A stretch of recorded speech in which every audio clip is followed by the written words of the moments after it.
Time for another Soccer Down here 1v1 as we go through the playoff picture in USL League One. Going to Statesboro, Georgia, catching up with Alex Morrell of South Georgia Tormenta and the Tormenta Magenta as they get ready for the Final Four. And we'll say that in as ominous a tone as humanly possible. Alex, thanks for hanging out with us for a 1v1.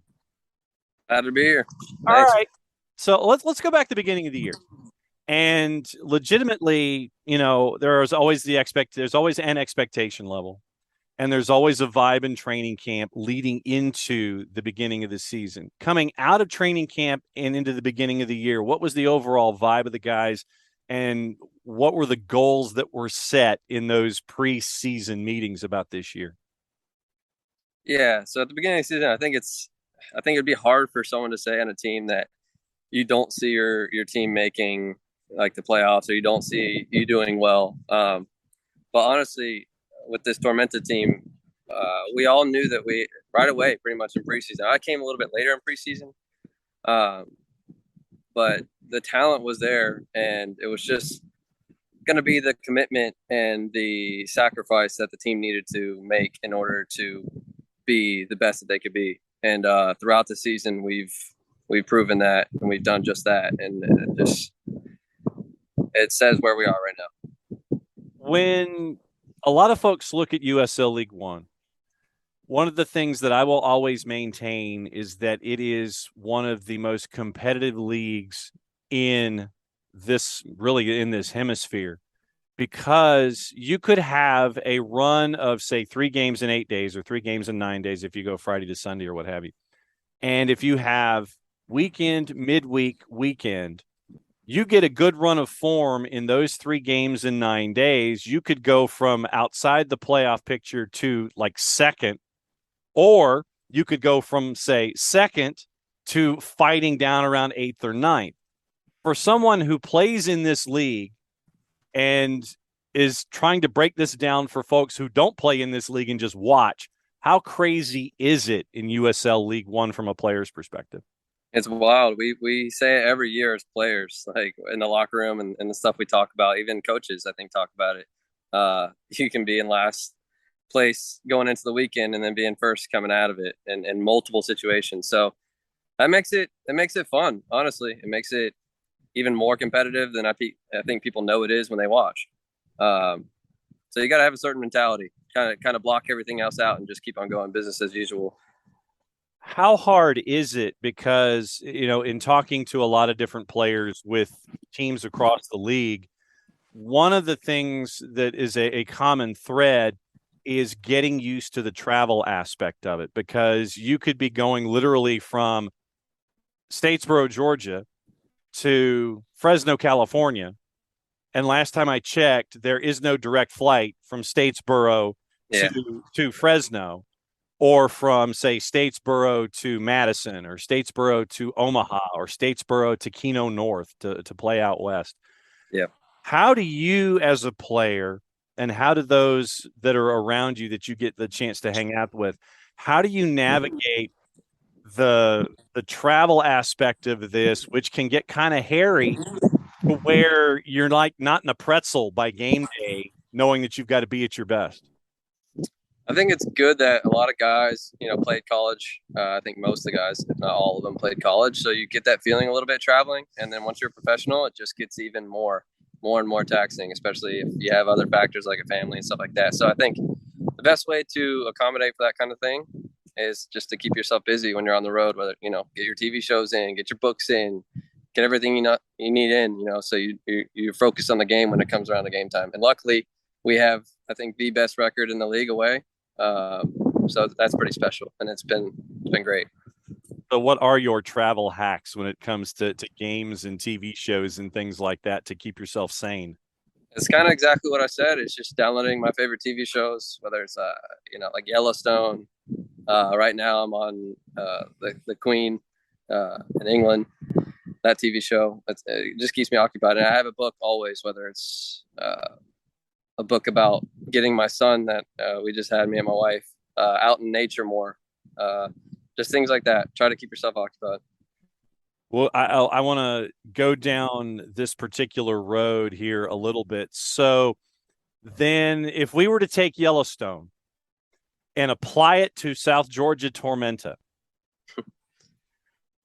who is John Dutton, the Kevin Costner character? Who's John Dutton? Is it on the team? On the team, you're saying as players?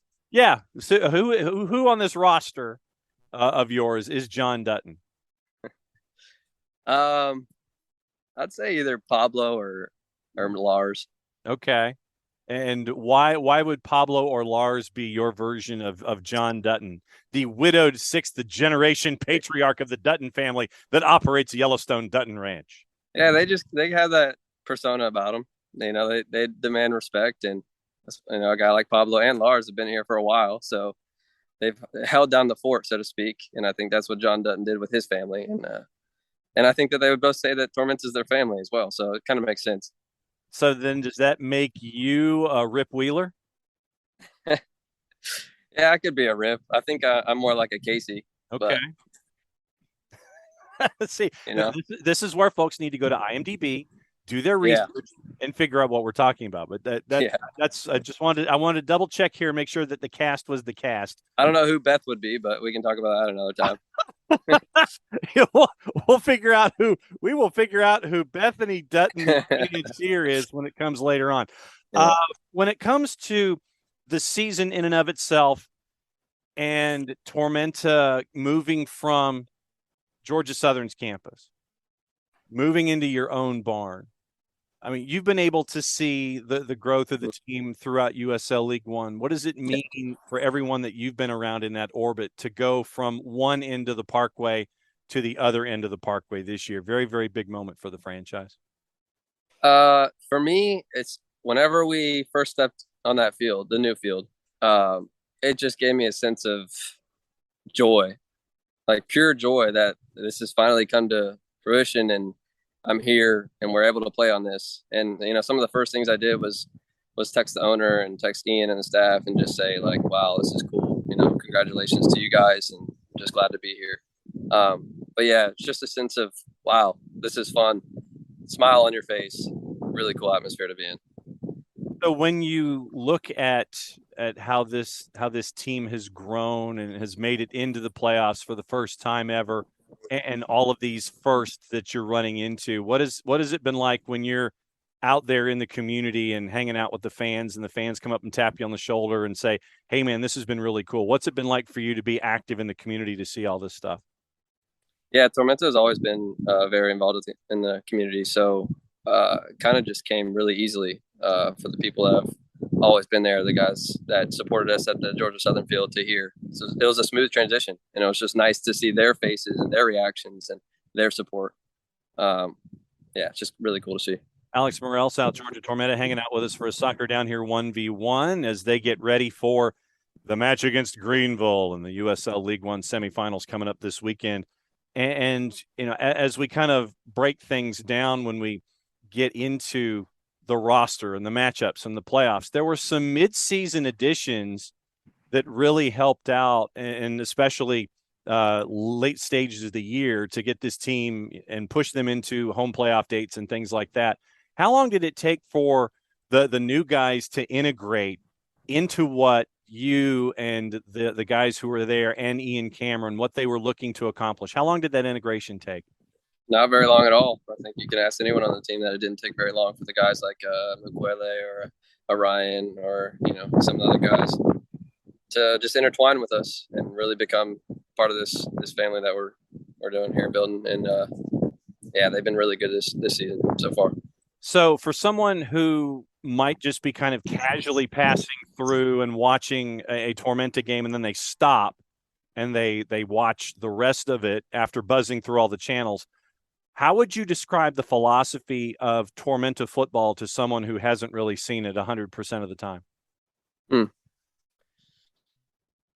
Yeah, I'd say that we are more exciting than most teams. And it's just something that you have to witness in order to realize that. So yeah, come out to a game. This is a shout out to come out to a game. Hopefully if we host a final, we never know. And in the future to come out to games, because it is fun and exciting. When it comes to this rivalry with Greenville, how would you break down Tormenta and Greenville? Because I think that the southeastern footprint in USL League One has the rivalries created organically, because you've got Chattanooga, you've got Greenville, you've got Tormenta, you've got Charlotte, you've got Richmond. You have this southeastern footprint that is just interwoven through USL League One. But specifically for Greenville and Tormenta, how would you break down that rivalry? Yeah, there's just something about it in there. I think it's just storied is the way to describe it. It's just a storied rivalry ever since the beginning. Yeah, it's just really fun to play in those games, and I played in a lot of those games. And Tormenta's had the most of them. So hopefully just continue to keep this storied rivalry going. And obviously, you'll do that with how USL League One continues to grow, adding Knoxville to the mix in short order. So that one's going to be a fun one to add to it too. So folks will be able to see Orange added to the mix starting next year on the UT campus. Traditionally, in a television open, there is when you're watching TV, you watch a match, you have the title card come up, explains where you are, has your matchup. Play-by-play and color guys like me will sit there, we'll roll through the open, we'll talk about the key players. Then, early in the match, that little block will come up, that tombstone will come up, low left-hand corner, keys to victory. So what would your keys to victory, if Alex Morrell was my color guy, what would you say the keys to victory are in this match for Greenville and for South Georgia Tormenta? What would you say keys to victory are for Tormenta? I had a few words to say about it. The first one that pops to my mind is adaptability. I think that's the biggest thing to have in these games in League One, because like we said earlier, you could be at the top of the table and then at the bottom. So adaptability in games is super important, because football in general is all over the place sometimes. Adaptability and fearlessness, going in with no fear, just playing the way you play as individuals and as a team. How much studying extra have you done getting ready for this game against Greenville, or pretty much it's the idea that we played them 3 times, I might do a little fine tuning or something like that, but what has study hall been like getting ready for this one? I think we just all really tune in whenever the coaches give us video and the coaches give us their tactics of what they think that will win us the game. And we do our best as players and myself to execute that. There's no necessarily extras. I mean, you can train yourself mentally a little bit to be ready on your own. But just executing a game plan, knowing that we've done this before, especially against Greenville. So just keep that going. And we will certainly be keeping an eye on that on the 29th at 7:30 at Legacy Early. It is Triumph. It is Tormenta one more time in the semifinals for the USL League One playoffs. Alex, thanks for taking time away, especially from your family. New additions as well, who I know are going to be decked out in the Tormenta magenta. And you probably have cornered the market on all of the newborn clothing and all the young person clothing for the Tormenta. Thanks for hanging out with us for a Soccer Down Here 1v1. Be safe, be well, have a good match this weekend in the semis. We'll be keeping an eye on you up there in Greenville. Appreciate it. Very great conversation. Thank you very much.